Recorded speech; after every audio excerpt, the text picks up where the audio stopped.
Okay.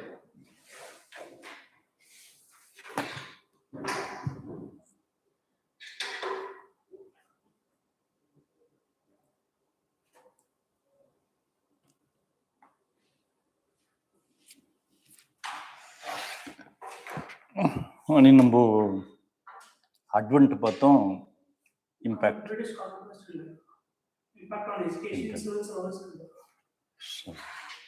இப்போ economic impact இதுல கேட்பாங்க. Economic impact of the colonial rule in India. Economic impact of British colonialism. இதில் நீங்கள் தெரிஞ்சிக்க வேண்டியது வந்து drain, then commercialization of Indian agriculture.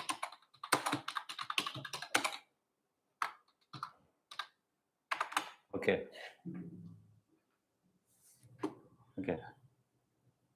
Drain, commercialization of Indian agriculture.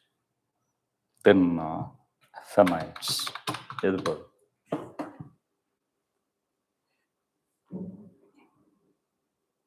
Okay. First on the drain.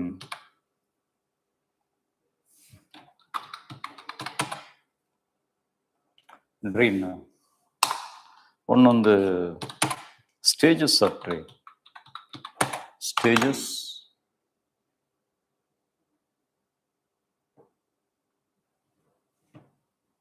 Okay.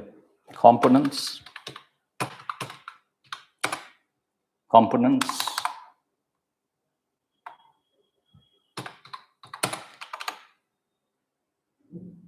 Impact.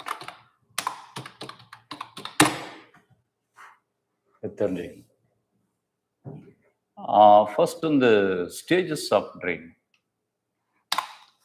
Stages. 3 stages of drain. The first stage.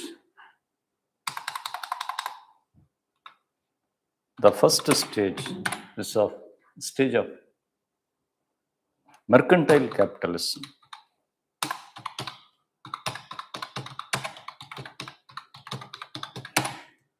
Stage of mercantile capitalism.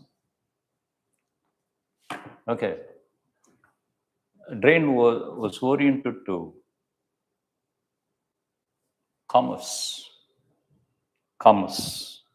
Mode of operation. Every the operators.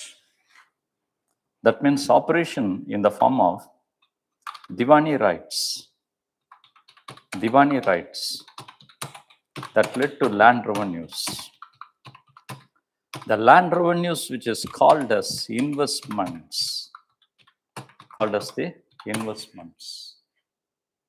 நம்மகிட்டே வரி வாங்கி அதை முதலீடு investment in the form of procurement of raw materials. Investment in the form of the procurement of raw materials and putting out for production, called as Datni system. Datni system, which means putting out system, where the raw materials given to the household, labor household, who in turn come up with the finished goods. Okay. Collecting land revenue and procuring raw materials given to the household, and reprocurement of finished goods, called as Dadni system, created an export profit. The export profit, that was export profit, that occupies a drain out of India. Okay. That export profit was sent out of India. And again, land revenue, investment, that was the drain. The components of drain or revenues of Bengal. revenues of Bengal, then salary, then dividends, land revenue of Bengal, then dividends, dividends paid to the shareholders of the East India Company, then salaries, salaries for the company officials, salaries for the company officials. That constitutes the first stage of drain. Okay. Then second stage, the second stage of drain. The second stage was due to the reason. The reason for the second stage was the advent of second stage of industrial revolution in England. Second stage of the industrial revolution in England. Second stage of industrial revolution, which made the necessities of Indian market for English goods, market for English goods.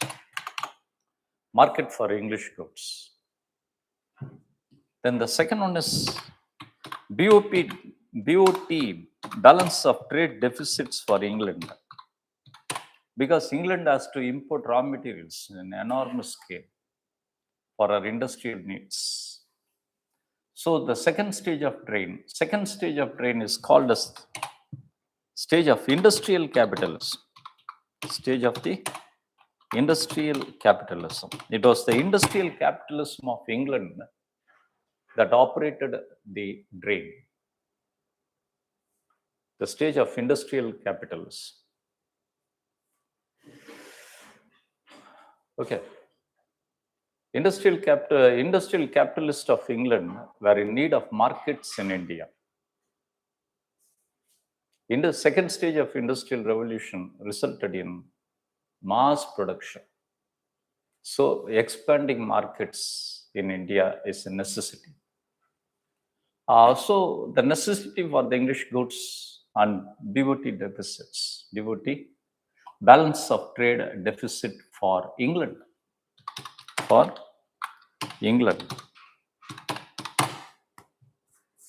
the two reasons for the drain in the second stage. Second stage existed from 1813 to 1857. 1813 to 1857. The second stage was resolved by the drain. With the drain, it was resolved in the form of a trilateral, three-way trade. The three-way trade from India to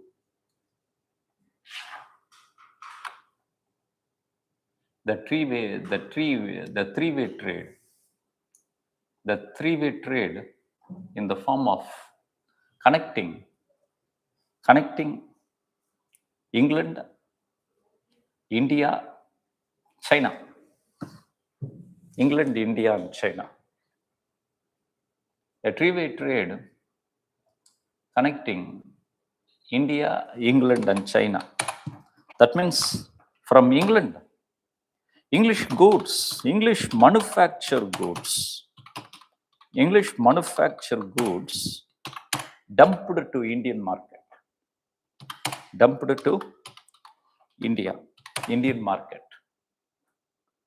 From India, the opium was exported. Opium was exported to China.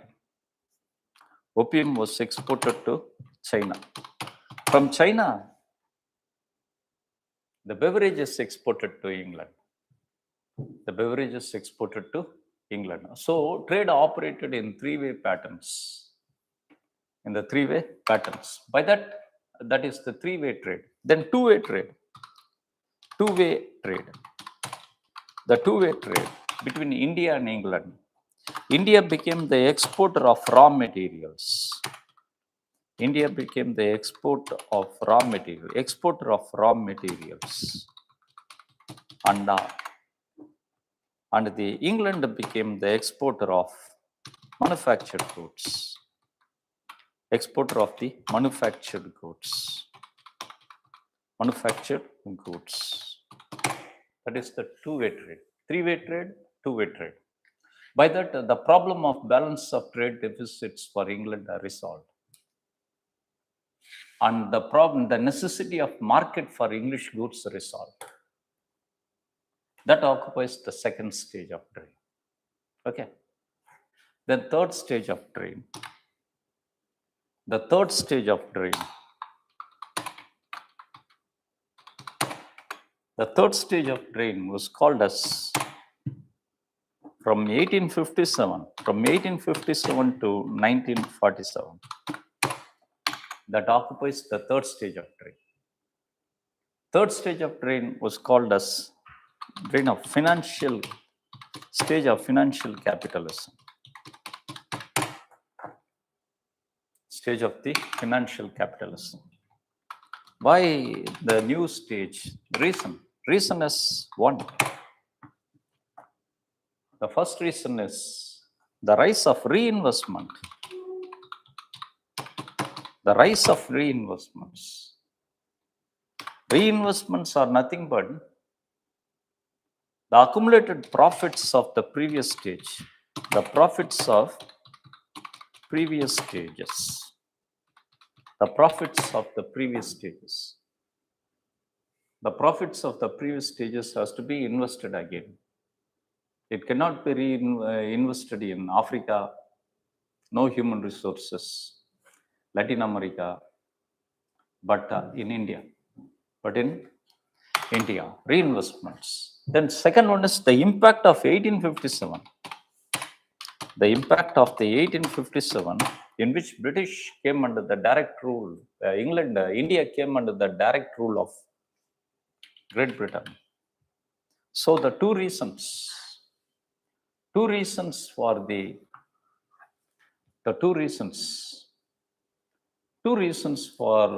that resulted in a change in the mode of operation.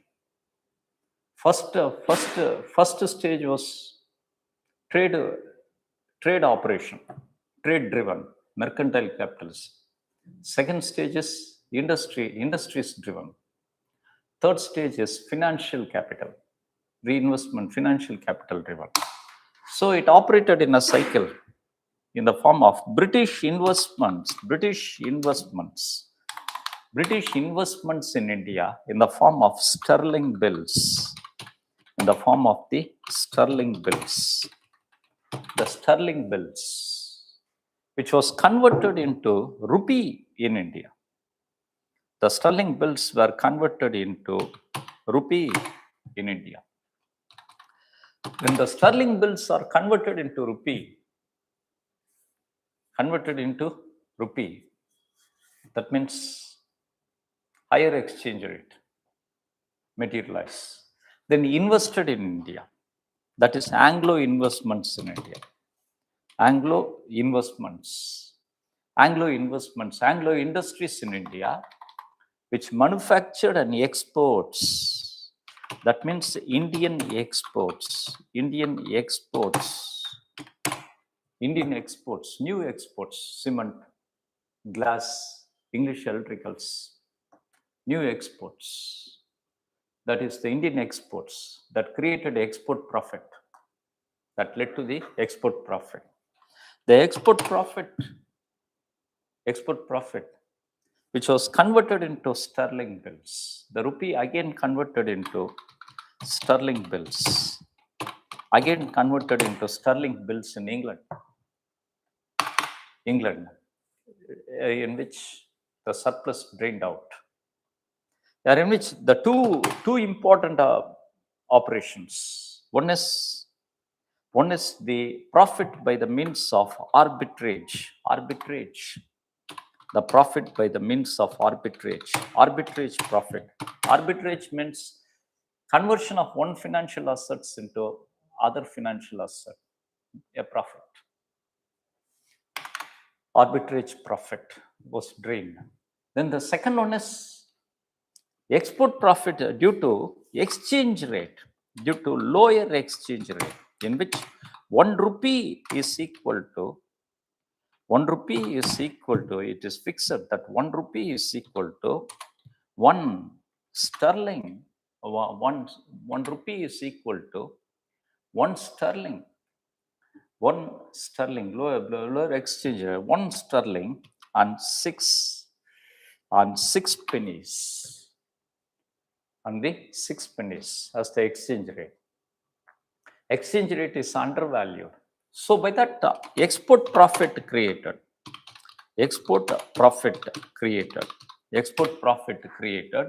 arbitrage resulted in exchange rate profit.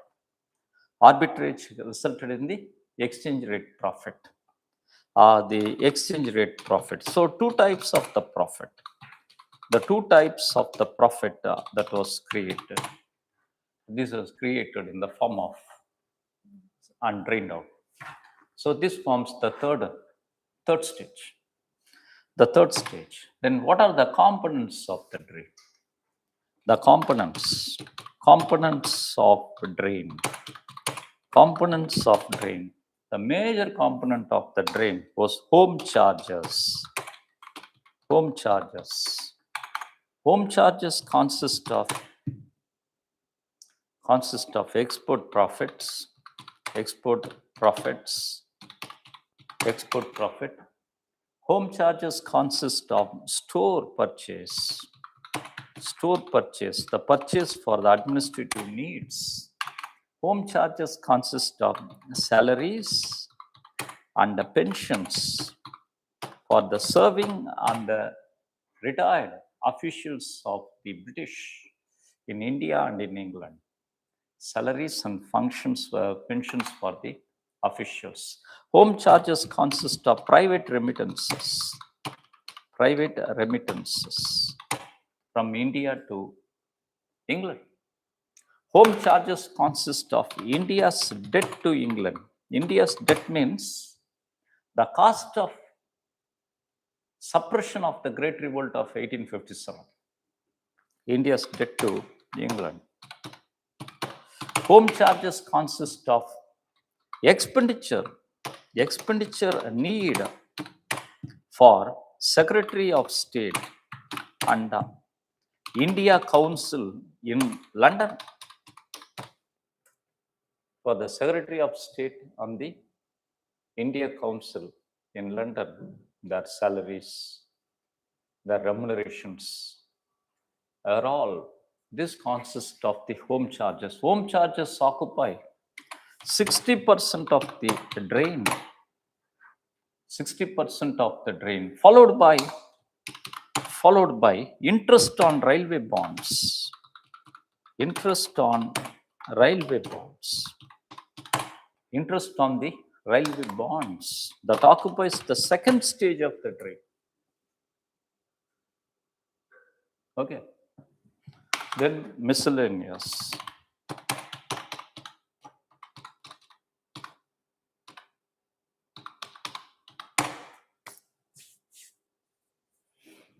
That is, those are the components of the drain.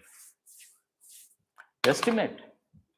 A crude estimate made by Dadabhai Nauroji estimated that Dadabhai Nauroji in 1899, he estimated that 387 crore per annum is drained out of India. Rupees 387 crore per annum being drained out of India. That's a crude estimate. And the recent estimate stated that it was around 40 billion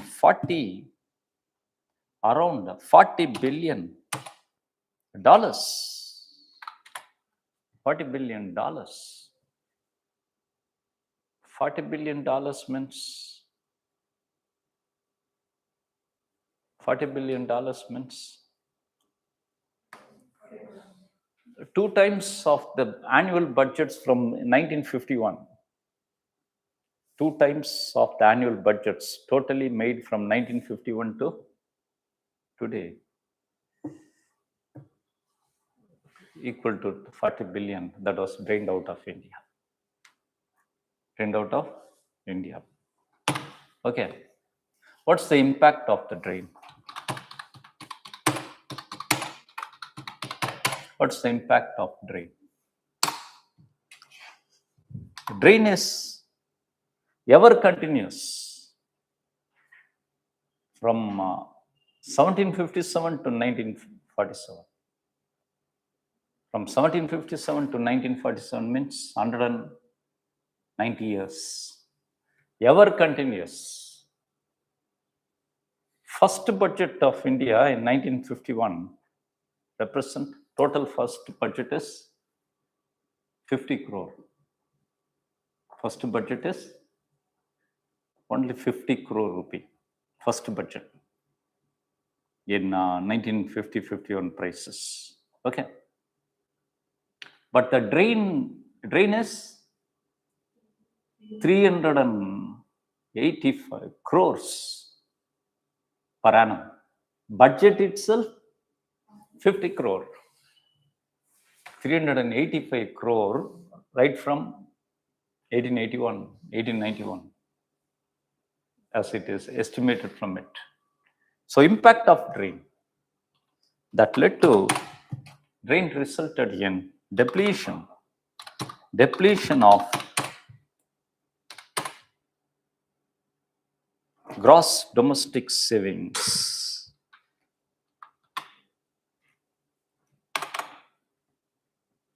Depletion of surplus savings of India. Why gross domestic savings is important? Why gross domestic savings is important? Gross domestic saving is the baseline for growth. To grow, say the equation is GDP is equal to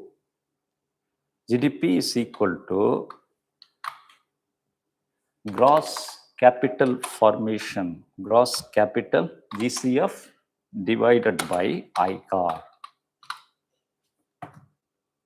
GDP is equal to GCF divided by ICAR. Okay. To have 8% of the GDP, we need GCF, that is X. We need X divided by 3.5% of the ICAR today. So X is equal to 3.5 into 8. X is equal to 28. So to have 8% of the growth rate, we need 28% of the gross capital formation. GCF is equal to GCD, that is gross domestic savings from foreign investment. Okay. Gross domestic savings from foreign investment. So this entire gross domestic savings is going away.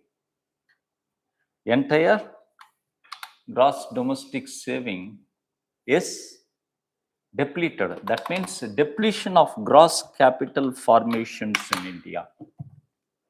Depletion of the gross capital formation. So no gross capital formation, that resulted in static economy. That resulted in the static economy. From 1901, estimate started. From 1891 to 1947, the growth rate of India is The growth rate of India is 1.8%. 1.8%. Okay. 1.8% of the GDP. From 1891 to 1891 means estimate started in 1891. Only 1.8%. Only 1.8%. As only 1.8% growth rate in India, but the population since 1921, from 1921 called us divider, transition. Population in 1921 started increasing 2.1%. Population is growing 2.1%. Growth rate is static. So India was under Malthusian trap. Malthusian trap. Malthus stated, when the population growth is arithmetic, 2 plus 2, growth should be geometric. But growth is static, population is increasing. Population is increasing. Then fourth important one is drain resulted in opportunity cost of industrialization in India. Opportunity cost of industrialization. Great Britain increasing industrialization. Great Britain became factory of world. From 1750 to 1914 up to First World War, Great Britain became factory of the world. But India is going on deindustrialization. Great Britain industrial revolution, India is going on deindustrialization. Great Britain invested 14% of our net national income in industrial revolution. 14% of our net national income in industrial revolution.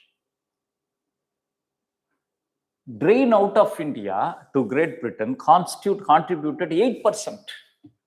8% of our net national income. So more than 50% of the Great Britain investment in industrial revolution comes from drain out of India. Drain out of India. So it is opportunity cost. Opportunity cost. When the entire world is industrializing, India with their capital, with the raw material not industrializing. Capital, raw material not industrialized. So the drain from 1757 to 1947, drain based on exports, export of raw materials, unbridled export of raw materials, unbridled export of the raw materials. So unbridled production resulted in commercialization, forced commercialization of Indian agriculture. Forced commercialization of the Indian agriculture. Forced commercialization of the Indian agriculture. So drain, I told it is Malthusian trap. Malthusian trap. Commercialization of agriculture resulted in decline in food grains, decline in the population increasing, in the industries declining, food grains declining. So India became the land of recurring famines. Recurring famines. Became the land of recurring famines. Okay. Recurring famines. From 1757 to 1947, there were 26 famines. Okay.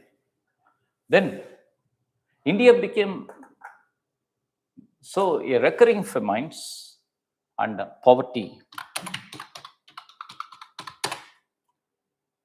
India became a land of chronic poverty, recurring famines, low per capita income, export of agricultural goods, exporter of the agricultural goods, industrial backwardness, exporter of agricultural goods, recurring famines, poverty. These are all the character of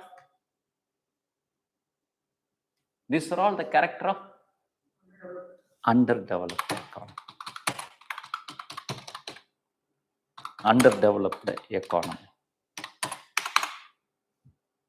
See, for 190 years, capital gone away.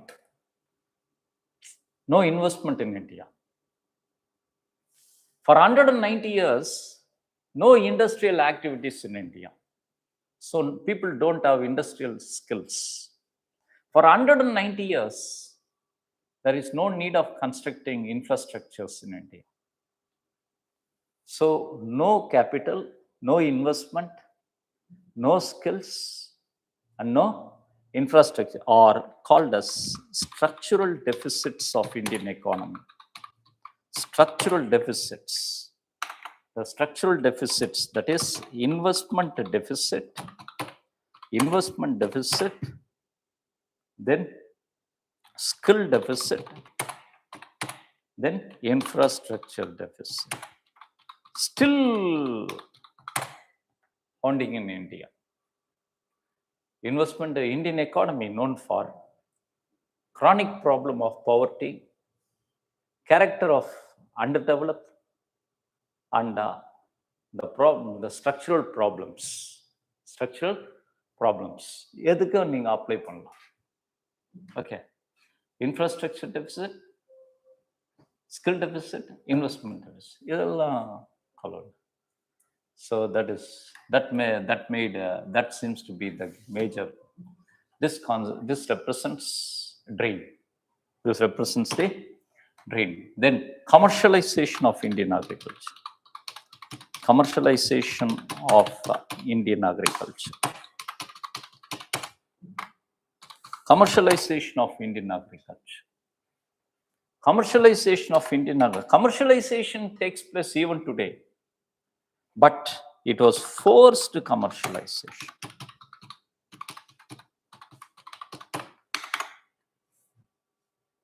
Okay, what are the factors of commercialization? What are the factors? Factors of commercial, one is the land revenue settlements. That was the prime factor. Okay. Then the second one is export of raw materials.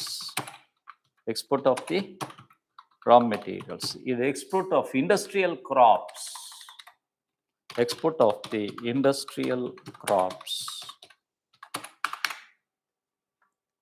Third one is no institutional support. No institutional protection. No institutional support. For example, British administration invested 52% in railways. 52% in railways. Of our revenue, 52% invested in railways. Less than 1% in irrigation. No institutional support. Okay. So people who are in need will go for commercial crops. Okay. No institution, no MSP. No insurance, no cooperatives. Okay, these are all the factors. Factors. Commercialization, how? The impact of commercialization. What's the impact of commercialization? Commercialization resulted in scarcity in food grains, change in crop pattern, change in crop pattern. That means from food grains to commercial crops. That led to decline in per capita availability of food grains. Decline in the per capita availability of food grains. Decline in the per capita availability of the food grains, which in turn led to food famines in India. Commercialization of agriculture connected Indian farms with the world market.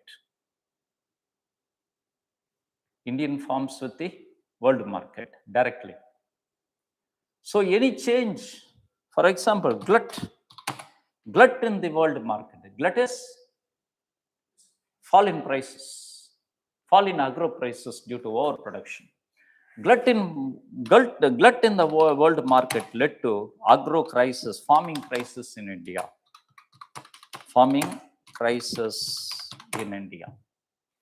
Commercialization of agriculture resulted in exorbitant pattern of rural debt, farm debt as the structural problem in India. From that day to this day, farm debt as the structure. Commercialization of the Indian agriculture resulted in distress, structural distress. What are all the structural distress? The structural distress in India. The structural problems of Indian agriculture. What are the structural problems of Indian agriculture? Commercialization of the Indian agriculture resulted in lack of productivity.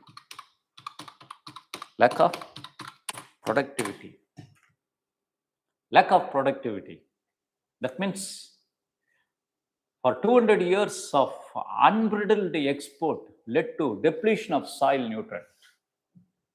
That led to fall in productivity, yield per hectare fallen.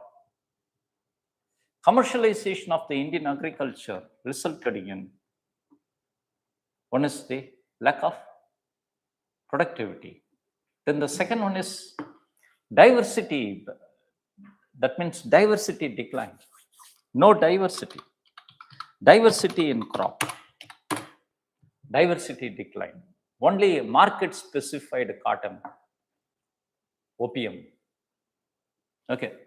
Commercialization of Indian agriculture resulted in lack of sustainability.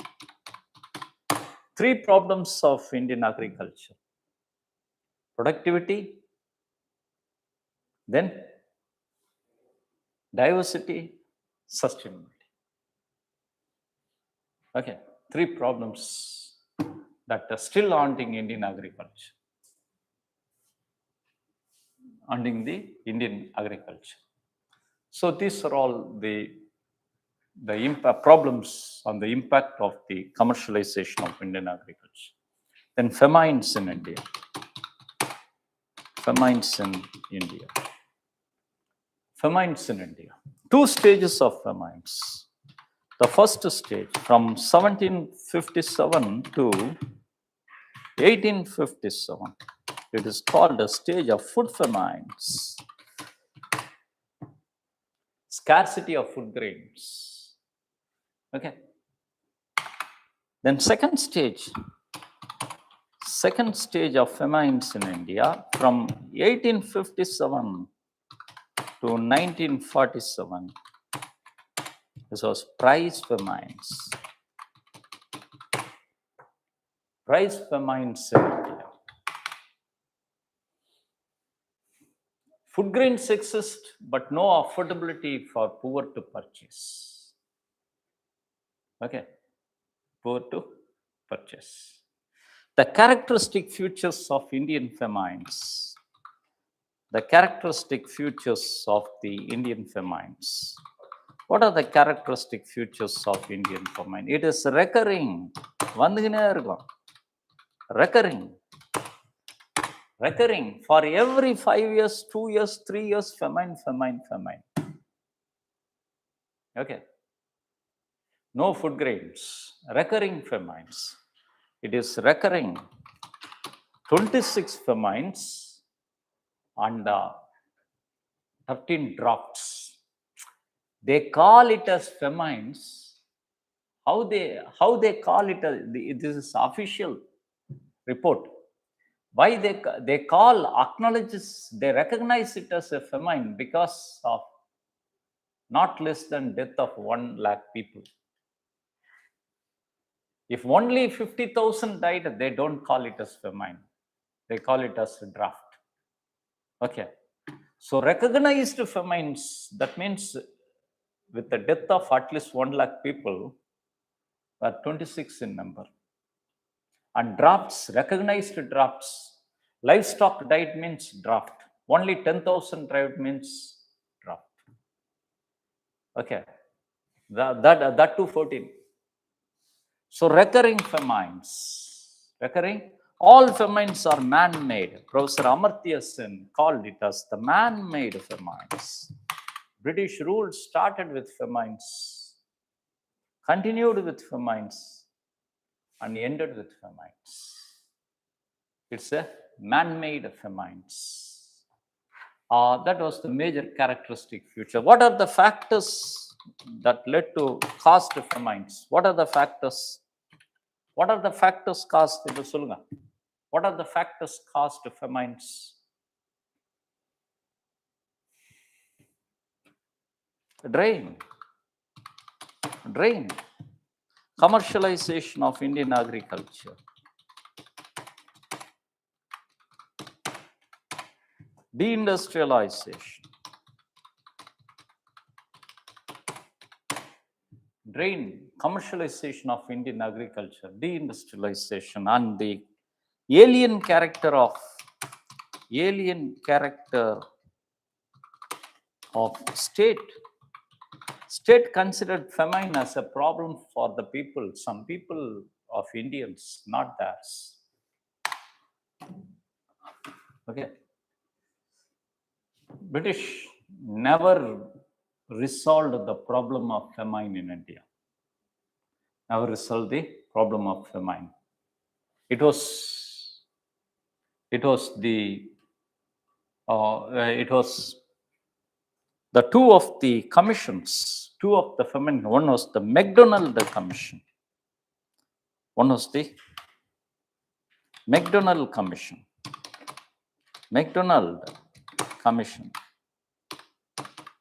One was the McDonald Commission during the period of Lord Curzon, which recommended famine code for the administration. As like the code of conduct, famine code for the administration. Then famine fund in budget. Then famine commissioners.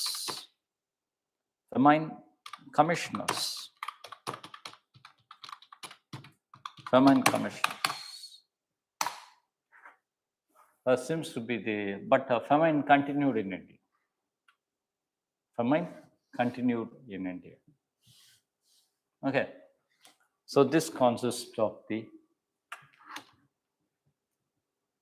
economic impact of British rule. Okay. Drain. Commercialization of Indian agriculture. Famines. Then resistance to the British rule. The 19th century resistance.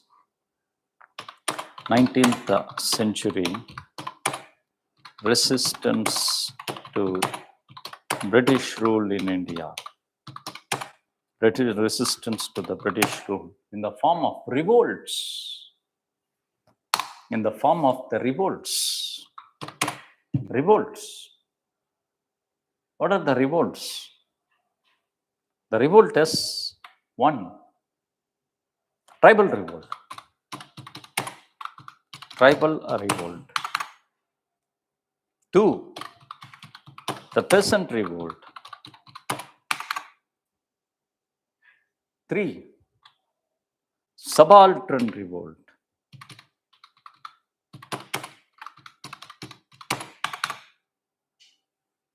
4, great revolt.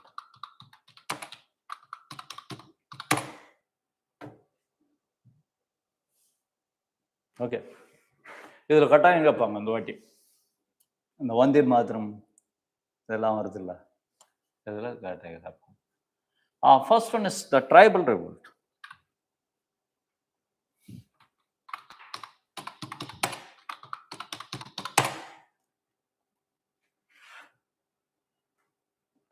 Tribal revolt பார்த்தீங்கன்னா எதெல்லாம் இருக்கணும்? First one is exemplary character. Tribals revolted more number of time with more violence than any other social classes in India, as stated by Professor Suresh Kumar Singh. Professor Suresh Kumar Singh quote. Tribal revoltல சொல்லணும். Professor Suresh Kumar Singh quote, who stated that the tribals revolted more number of times with more violence than any other sections in the India. Okay.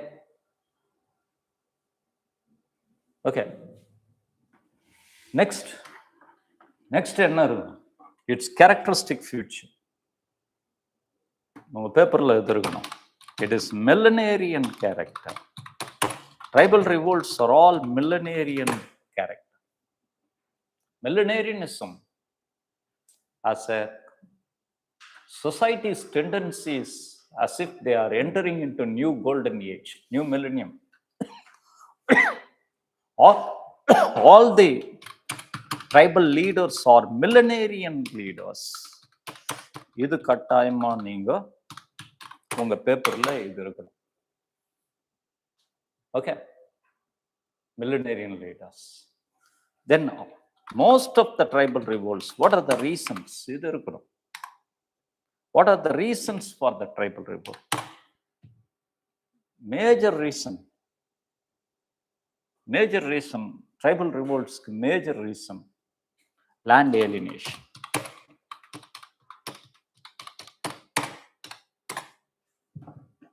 Basic cause, land alienation. Then second, land alienation தான் core. மற்ற reasons அதில் தான் வரும். Land alienation. Then restrictions on tribe. Don't enter into that forest.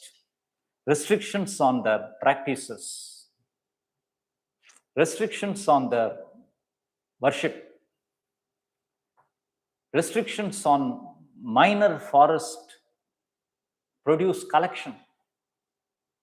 Minor forest produce collection. Then exploitation.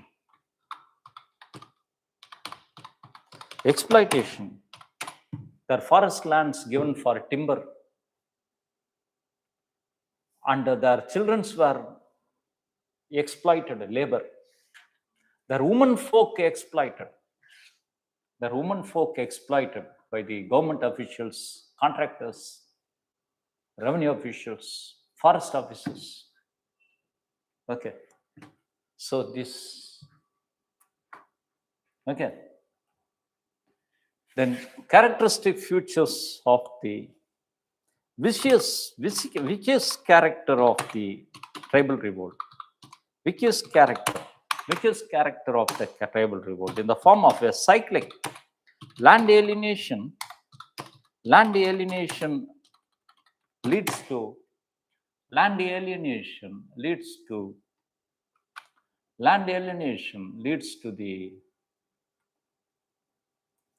land alienation is vicious. Land alienation makes the tribe. Land alienation leads to dispossession from the livelihood dispossession. livelihood dispossession. Livelihood dispossession. Livelihood dispossession resulted in bartering personal liberty. Bartering personal liberty. Personal liberty. Personal liberty, that means in the form of bonded labor. Okay. In the form of slaves, bonded labor, and all. Personal liberty, when bartered, they are subjected to exploitation. Debt exploitation, labor exploitation, sexual exploitation, which in turn, again, alienation of land. Alienation of land and property. It is vicious. It is the vicious. Okay, vicious. Example of the tribal revolts in India. Any example of the tribal revolt? In the which example? So, any example? Munda revolt. Munda revolt. The problem is land alienation. Millenarian leader is Birsa Bhagwan. Birsa Munda, the millenarian leader. Problem is the land alienation. And Birsa became a millenarian leader. Revolt, violent, suppress, which resulted in Chota Nagpur Land Alienation Act. Chota Nagpur Prohibition of Land Alienation Act. Chota Nagpur Land Alienation Act of 1901. Munda revolt occurred in 1899.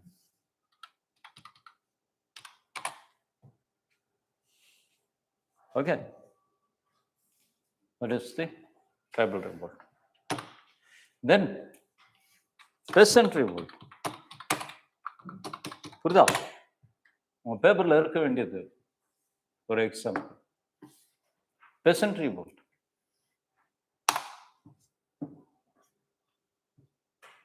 What are the reasons for the peasant revolt? உங்க பேப்பர்ல இருக்க வேண்டியது. Why peasants revolted? Peasants revolted because of commercialization of Indian agriculture.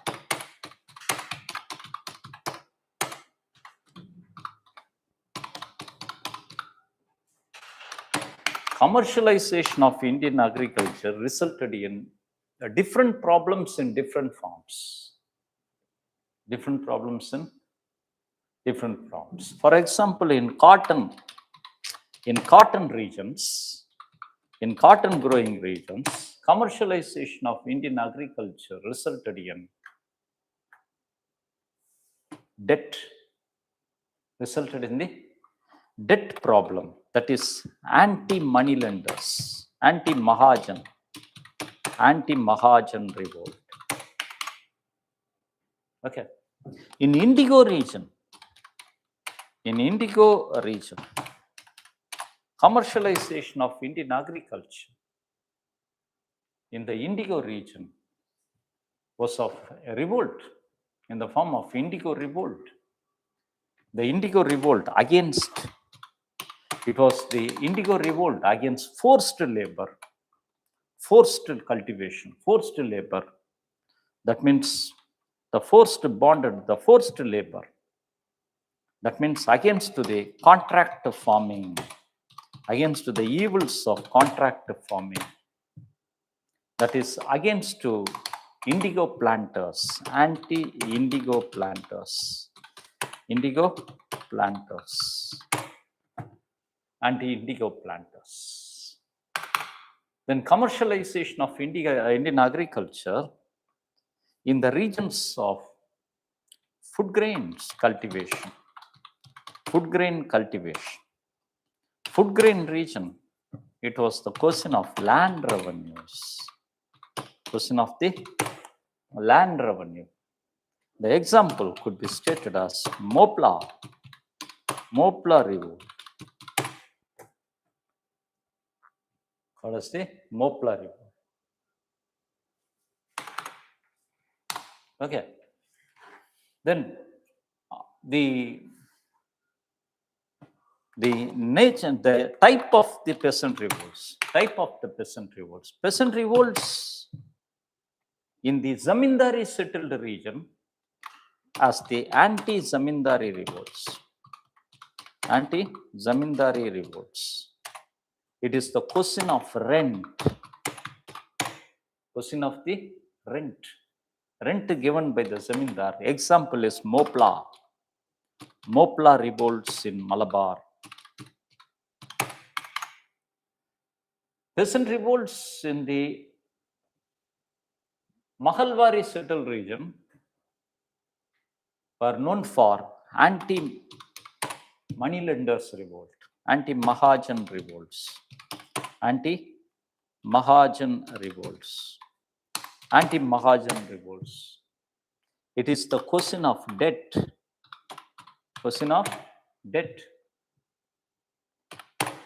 Example is Deccan riots. Deccan riots of 1861. Peasant revolts in the Rayatwari region. Rayatwari, it was the anti-establishment.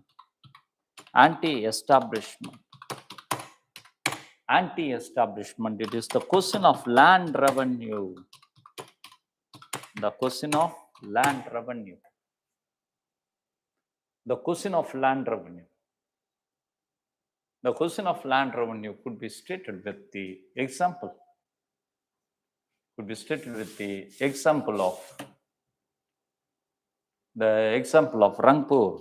Rangpur revolt. Rangpur Ding revolt. Okay. These are the aspects of the peasant revolts in India. Okay. Then subaltern revolts. Subaltern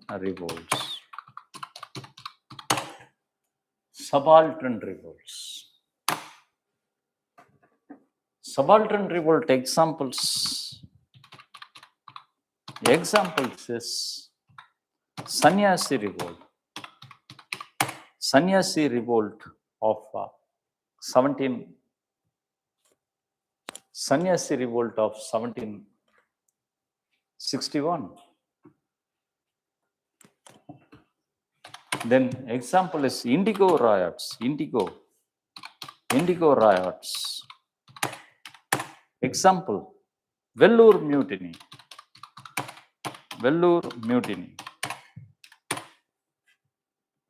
Sannyasi revolt, Indigo riots, Vellore mutiny. Then Polygar revolts. All belongs to the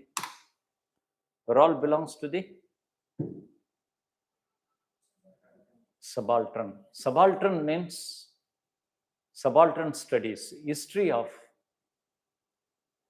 pre-literate masses, history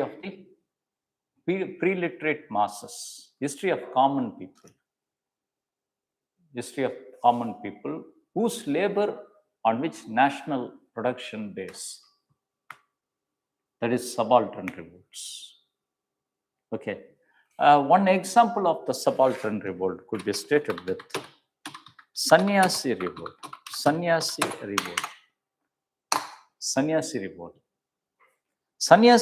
The reason for the Sannyasi revolt. What is the reason? Reason for the Sannyasi revolt is of pilgrimage tax. Levied on taking bath in the ghats of Ganges. The sannyasis came, Naga sannyasis, they don't add anything. but company asked to pilgrimage tax levied on the sannyasis. That resulted in the revolt. What is the significance of the sannyasi revolt? It was the sannyasis who cried Vande Mataram, Vande Mataram, in their resistance to the company. That was later documented in Anand Math. Later documented in Anand Math by Bankim Chandra Chatterjee. Bankim Chandra Chattopadhyaya. Sannyasis revolt was the first anti-colonial resistance in India. Anti-colonial resistance in India. That is the example. Vellore revolt. Vellore mutiny is an example. The reason is Sipais revolted to the new English caps. New English caps with a cross. So, by going through these examples, what is the importance of the subaltern revolt? The most crucial feature of the subaltern revolt, the common feature of the subaltern revolt, common character is their proto-national character. They are proto-national revolts. Proto-nationalism, which means nationalism of masses, preliterate masses. The preliterate masses who doesn't know what is nationalism, who couldn't explain, but lived with the sensation of nationalism. They doesn't know what is democracy, what is constitution, what is modern. But they loved their land as mother and aliens.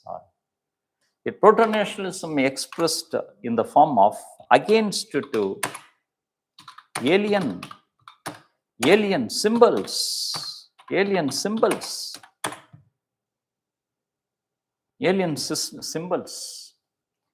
administration and regulations. Alien administration and the regulation, that is the proto-nationalism. Okay. So then the Great Revolt.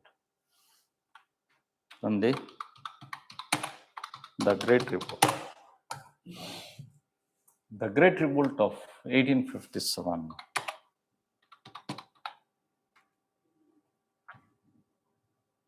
Okay. What are the reason? What is the reason for the Great Revolt of 1857? What's the reason? Reason is a cultivation of sense of alienation and disgruntlement and discontent. Alienation and discontent of Indian social classes.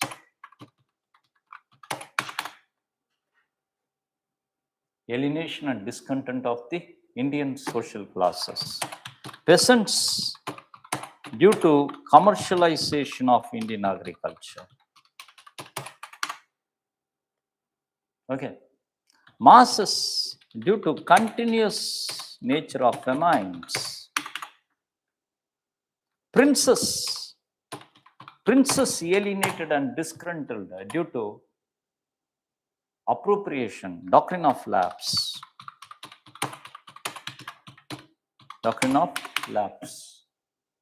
Zamindars, aristocrats, or the landholders, zamindars, alienated because of appropriation of their lands. Appropriation of estates. Okay. Then religious elites, religious elites, religious elites whose livelihood fallen because of English traditions. English law replaced Shastric law, Shariat law. So they felt disgruntled. Then Sipais disgruntled because abolition of data. Sipais disgruntled because abolition of their privileges, postal privileges. Sipais became highly discontent because cartridges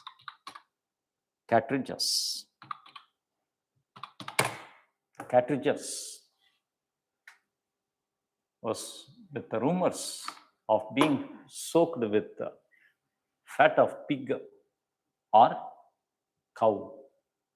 So alienation and discontent of the Indian social classes. Okay. Important event, personality. Who are the important personalities of the Great Revolt? The important event triggered by Mangal Pandey. Triggered by the Mangal Pandey. An important event was fall of Jhansi. Fall of the Jhansi. Okay. Those are the course, not important. The thing is, the impact of the Great Revolt of 1857. Impact of the Great Revolt of 1857. One is the Queen Victoria's proclamation. Queen Victoria's proclamation. Second one is Government of India Act. The Government of India Act of 1858. India came under the direct rule of British. Government of India Act of 1858. Then a new policy towards princes. Princely states. A new policy towards the princes. That means the policy of subordinate union. The policy of subordinate union in the form of restoration of occupied territories. Then separate the imperial core and imperial college. Okay, non-interference in the, no policy of appropriation thereafter. Okay, policy of, then change in the drain, new stage of drain. The drain represent a new stage of financial capitalism. New stage of the financial capitalism. Okay, that is the importance of the most important feature for our exam. What is it? Judging the nature of the Great Revolt of 1857. Judging the nature of the Great Revolt of 1857.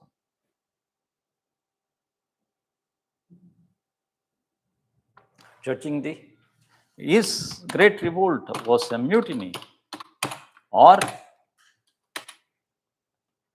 War of Independence.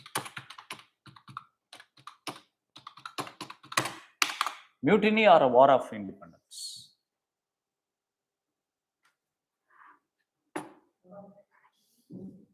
It's a War of Independence celebrated by India House in London. India House in London celebrated golden jubilee of War of Independence in 1907. It was called as War of Independence by V.D. Savarkar. V.D. Savarkar in his work called First War of Indian Independence. It's a war of independence on the ground as the start. What started as religious question was started as the religious question, and spreaded for as the restorative question. Restorative question. Jhansi Lakshmi Bai fought for, she fought for her son's succession right. Okay. Then son's succession right. Then the Tandya Tope and his master fought for his pension rights. Talukdars fought for their estate rights. Begum Asrat Mahal fought for her son's right. Kunwar Singh fought for his right. So it spreaded with the restoring their rights. But it started with the Sipais, with the religious question. Okay. But it spreaded with the restorative question. But it ended with the masses and others having one common aim to kick out the British. That means proto-national question. Proto-national question. By that, the Great Revolt of 1857 was unquestionably the first war of Indian independence. Okay. Then what is the significance? What is the significance of the Great Revolt of 1857? Significance is inspiration. Great Revolt of 1857 inspired the people of India across generations, and across the colonies. Inspiration for colonial revolution in India. Inspiration for the colonial revolution in India. That is the significance of the Great Revolt of 1857. Okay. Then the important events that has to be a topic that has to be discussed, that is socio-religious reform movements.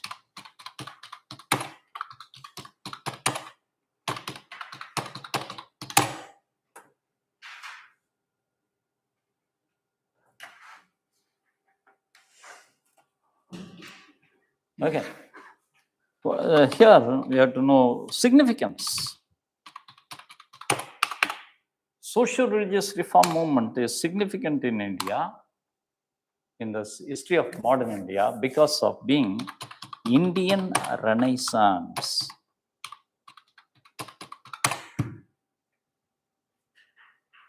Renaissance, Marumalarchi. Why it is Indian Renaissance? Because historically it represents pace of transition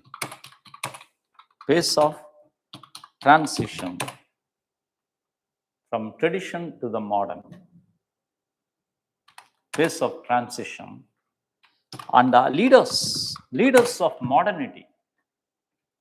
Rajaram Mohan Roy called as father of Indian Renaissance.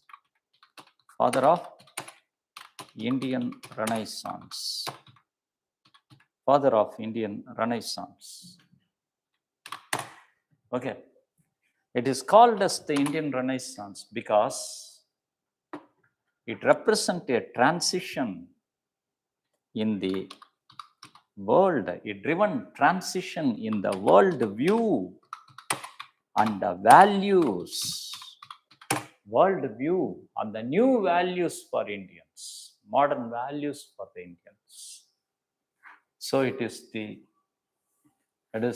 socio-religious reform movements. Reasons. What are the factors led to the socio-religious reform movements in India? What are the factors? The major factor was the rise of middle class middle class, a new middle class, educated middle class of India. Then second, impact of English education. Impact of the English education in India. Okay, for the reasons. And the very important is, what are the characteristic features of the socio-religious reform movement? Characteristic features of the socio-religious reform movement. One, dual character. Dual character. That is reform movement and revival. Okay. Then character with objective. The objective of establishing democratic society of India. Democratic society of India. The objective of establishing a democratic society of India. Then inculcating the values of humanism, democracy, and utilitarianism in India. Okay, these are the characteristic features. What are the important socio-religious reform movements in India? The important social reform movements in India. The important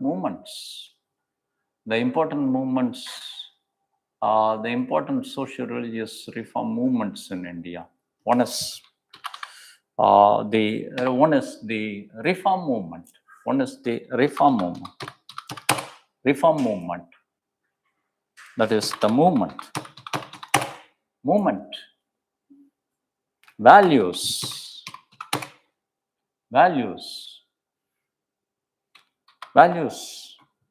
Then utility. Values. Then remarks or significance.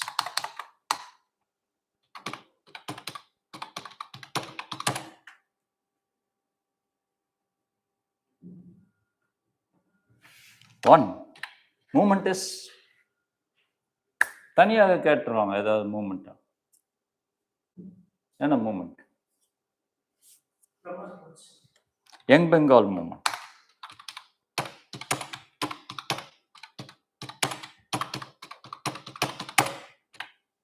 ஆள் எல்லாம் யாரும் தெரியும். Henry Vivian செரோசி. Value is ideals of French Revolution. The ideals of the French Revolution. Value of liberty.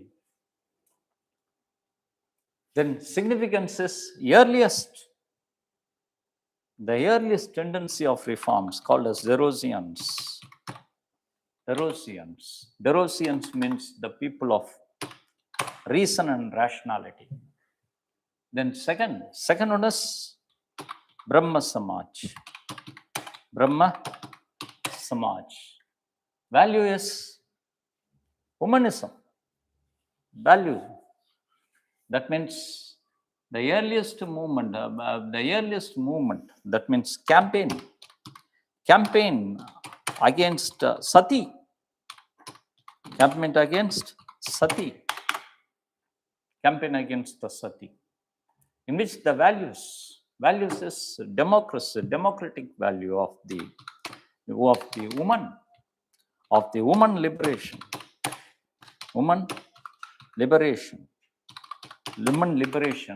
and the universal brotherhood, and the universal future of divinity. Okay. Then third moment is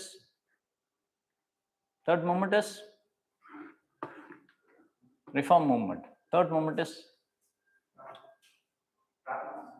Pratana Samaj. Pratana Samaj. Same, followed the Brahma Samaj. Significance is they established Deccan Educational Society. Deccan Educational Society. Fourthness, Aligarh movement.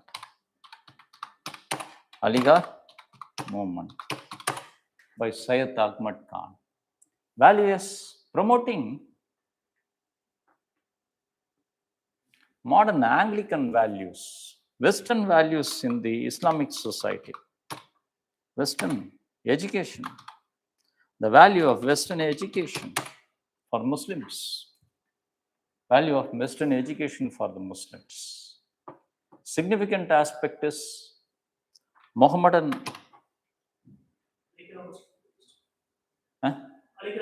Aligarh University, Anglo-Vedic,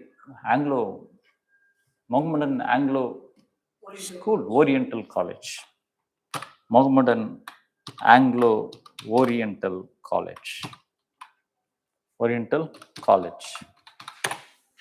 Okay, these are all the aspects of the. These are all the aspects of the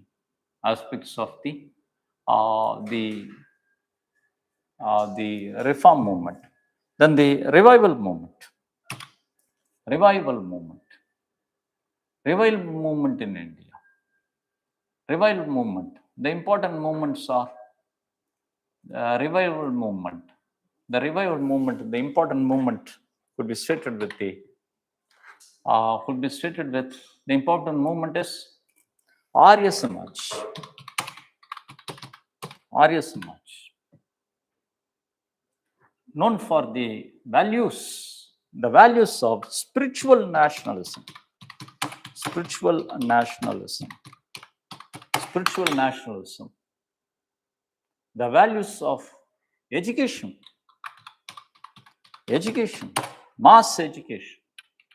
Mass literacy and mass education. Then value of equality. Equality against to the caste and untouchability. Caste and the untouchability. Significance of Arya Samaj. Arya Samaj was known for the significance of being the educational movement, of the spread of education, spread of the elementary education, Dayananda Anglo-Vedic DAV and Gurukul education movement in India. Then Suddhi movement in India. Then second, Ramakrishna Mission, Deoband Society. Deoband, check. Second one is Theosophical Society. Theosophical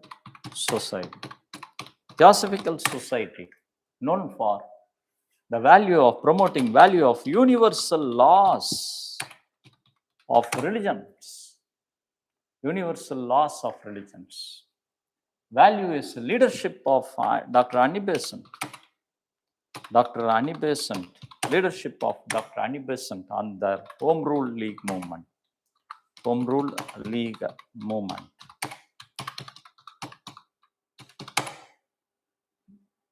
Then Deoband Society. Deoband Society for Islamic Puritanism. Islamic Puritanism in India. Islamic Puritanism. Significance of the Deoband, that means promoting nationalism among Muslims. Jamati Ulema Hind. Then Ramakrishna Mission,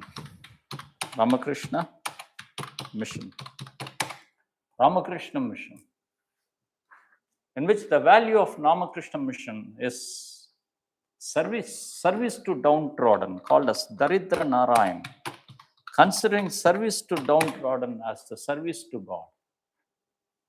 Ramakrishna Mission significance in the form of the educational the mass educational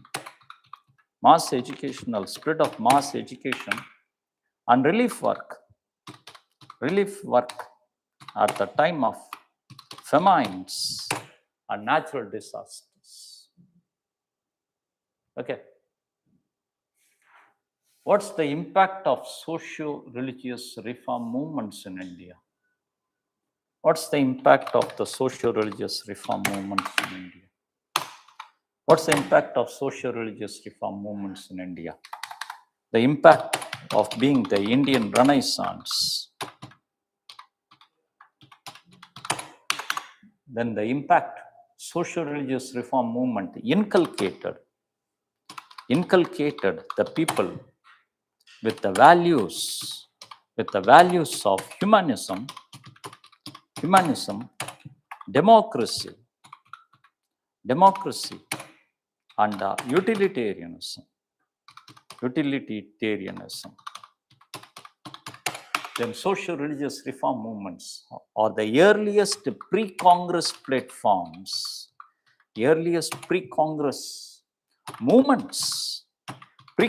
movements of establishing organizations and forming public opinions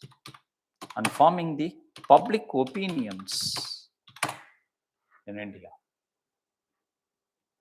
Socio-religious reform movements were the earliest cradles of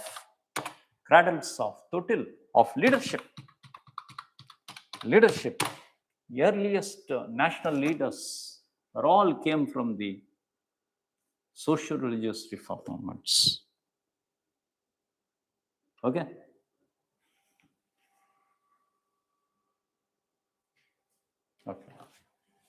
Then let me go for the topic of freedom struggle.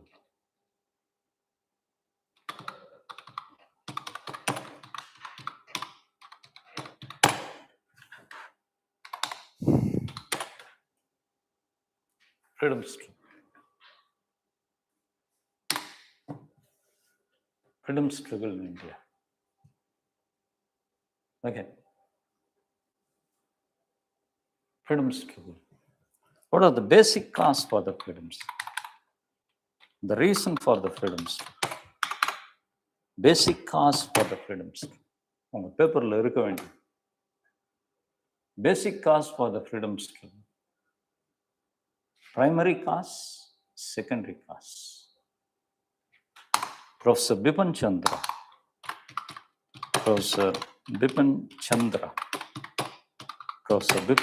stated that the basic cause for the freedom struggle in India is of a fundamental contradictions between the interest of British imperialism and Indian social classes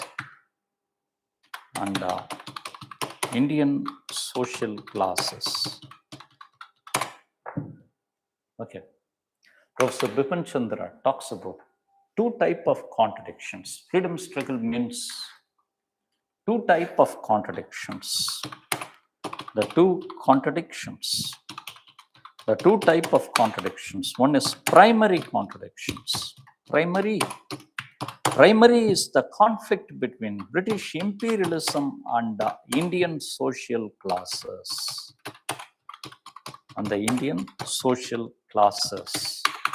Whereas the secondary contradiction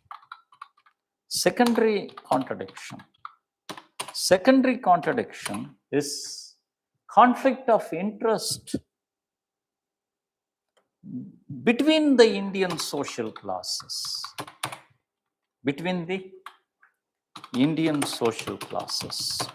Dalit versus non-Dalit, Muslim versus Hindus, peasants versus zamindars. That means conflict between Indian social classes. The distinction is distinction. The distinction is always the primary overcame the secondary. Primary overcame the secondary. In South Africa, secondary contradictions overcame primary. Overcame the primary. So it delayed. Always primary overcame the secondary. That is the primary reason. Then the general causes, the general causes are the secondary causes for the reasons for the freedom struggle in India. Secondary causes for the freedom struggle. That means stimulus response to the British rule. Stimulus response to British rule in India. Stimulus response to the British rule. British rule created administrative unity, physical unity, administrative unity that unified Indians and simultaneously turned against British. Okay. Then impact of English education. Impact of English education. English education became the window of modern ideas, national consciousness, modern ideas. English education enabled people to know Italian War of Liberation, German unification, about the nations, other nations. It was the impact of English education. English education provided a leadership which enabled the establishment of organization. Okay, விவரிச்சு எழுதணும். Then இதெல்லாம் தனியாக கேட்பாங்க, தனியா. Then the rise of new middle class. The rise of new middle class, newly educated middle class, a new intelligentsia in India. New intelligentsia and newly educated middle class became the frontline leaders of national liberations, educating the people, mobilizing the people. Then the impact of socio-religious reform movements in India. Socio-religious reform movements in India. Impact of the socio-religious reform movements in India. Okay? Okay. Oh. Socio-religious reform movements in India. Okay. Then that was the reason for the freedom struggle. Okay? Reason for the freedom struggle. Then foundation of INC. Foundation of INC.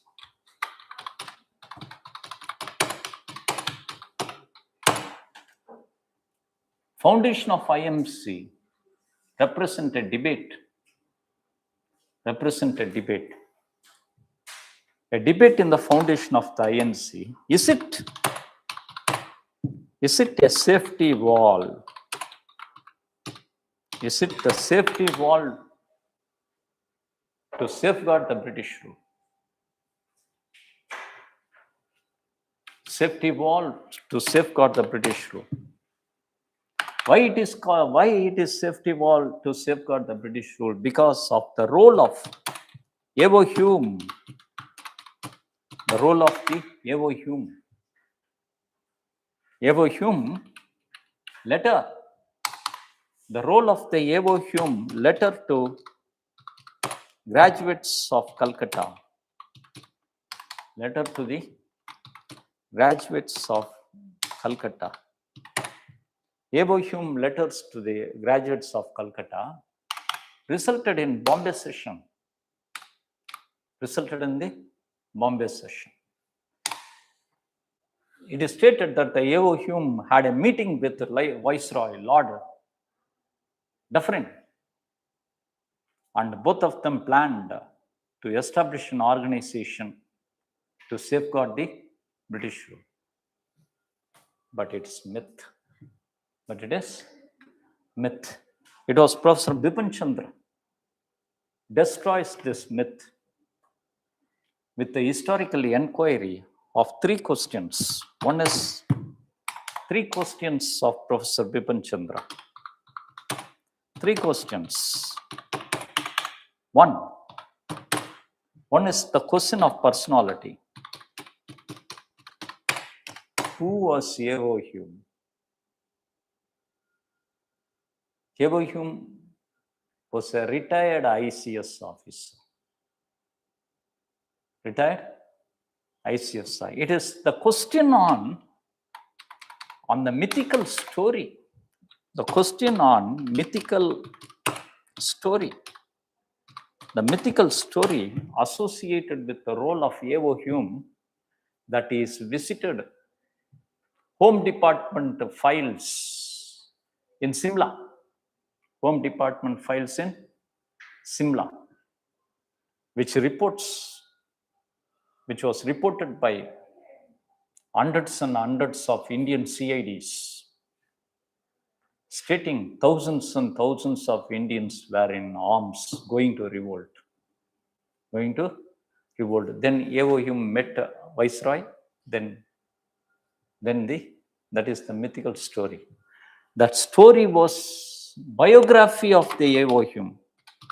Biography of A.O. Hume. Biography of A.O. Hume. A.O. Hume. Safety wall theory was first made by Lala Lajpat Rai. The first criticism of the safety wall theory during the split in the Congress.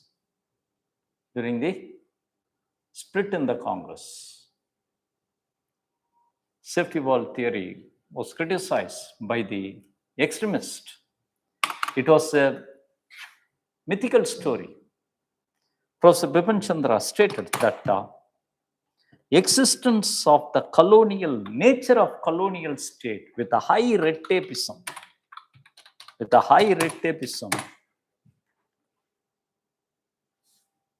in which A.O. Hume being a retired official, access to the file is a myth.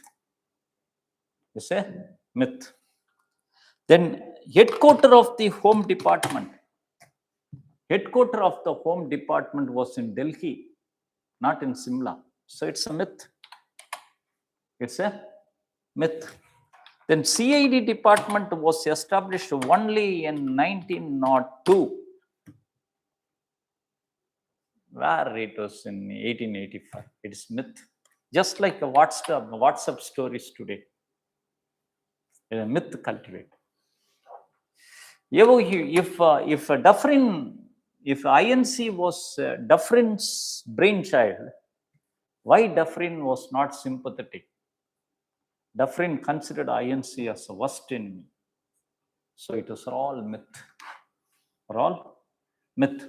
Then what is reality? What is the reality? Safety wall theory is a myth. Then what is the reality? Reality is the trials and tribulations of leaders in 1870s. Leaders are conducting trials and tribulations. The trials and tribulations of leaders in 1870s in the form of trials and tribulations of the leaders of 1870s in the form of one, pre-Congress movements. Pre-Congress movements, and second, pre-Congress organizations. Pre-Congress organizations. In 1870s, it was the trials and tribulations of 1870s, with the pre-Congress movements, one, many movements, leaders are conducting trial, many movements. One is the movement for Indianization of civil service, Indianization of the civil service in 1878 against the Indian Civil Services Act. Movement of freedom of press, against the Vernacular Press Act of 1878. Vernacular Press Act of 1878. The movement for the freedom of press. Then movement against racism. Movement against the racism due to Gilbert Bill controversy. Due to Gilbert Bill controversy.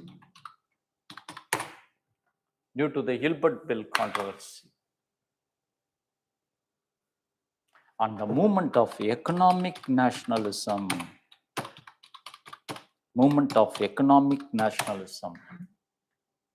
Tanya. What is economic nationalism? Economic nationalism represents an intellectual movement with the new theories highlighting, exposing the new problems, and with the new solutions. Okay. The problem is, it is with the new thinkers. Who are the thinkers? Dadabhai Nauroji. Then thinker Ramesh Chandra Dutt, R.K. Dutt. Then Bolonath Chandra.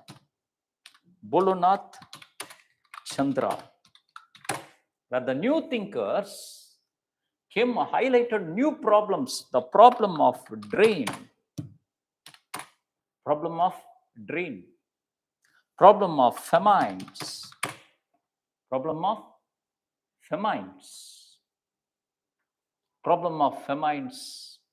of drain. Then new theories. Theory of scientific criticism.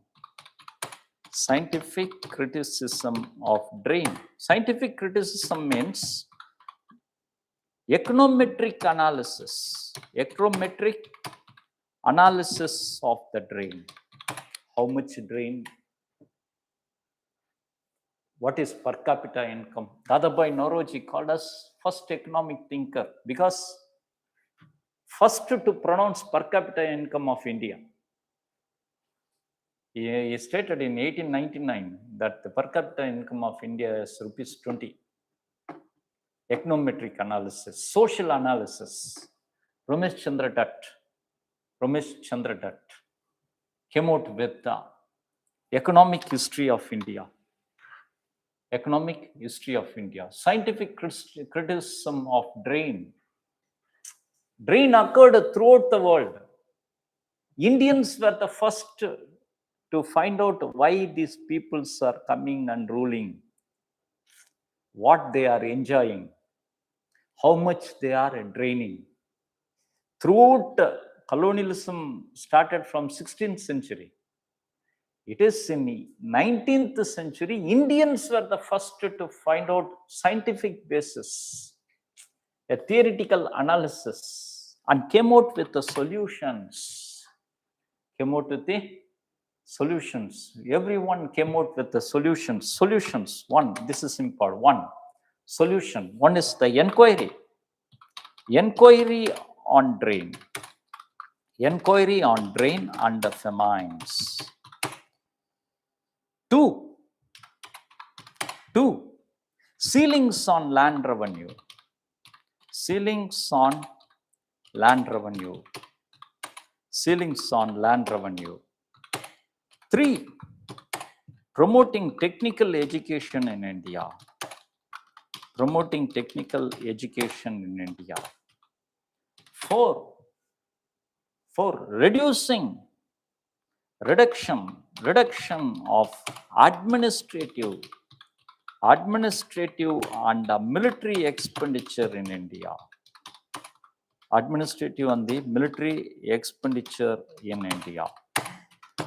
5, Indianization of the civil services. Indianization of the civil services. 6, tariffs. Tariffs on imports. Tariffs on imports.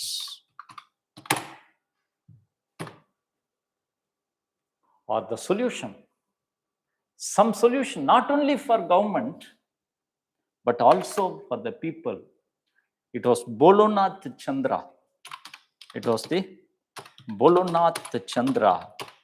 Bolonath Chandra pronounced the concept of Swadeshi. Swadeshi. That means economic nationalism of the people. Economic, people to buy economic behavior of nationalism. Swadeshi. What is the impact of economic nationalism? Impact of economic nationalism. The impact of economic nationalism on India. Economic nationalism established, educated the people of India, about their conditions, agenda and solutions. About their agenda, educated the people of India about their agenda and solutions. Economic and nationalism in India is a prelude to moderate nationalism. Moderate nationalism in India. And economic nationalism formed the basis of national movements. The basis of national movements. Later, national movements of freedom struggle. National movements of the freedom struggle. Swadeshi movement. Okay. No revenue movement. Okay. Salt, satyagrahas were all done by the economic nationalists. Okay. So we discussed the revolts against colonial rule, then socio-religious reform movements, then the reasons for the rise of freedom struggle or nationalism in India, then reason for the establishment of INC, reason for the establishment of the INC, then the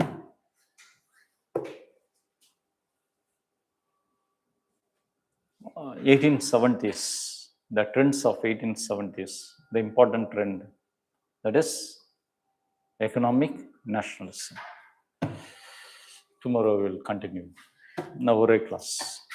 இது நாளைக்கு moments post independent ரெண்டுத்தையும் முடிச்சு. Okay, correct டைமுக்கு வந்துடும். 2 hour moments அதுப்பா இது மட்டும் பாருங்க. உங்க பேப்பர்ல இருக்க வேண்டியது மட்டும் டிஸ்கஸ் பண்ணுங்க.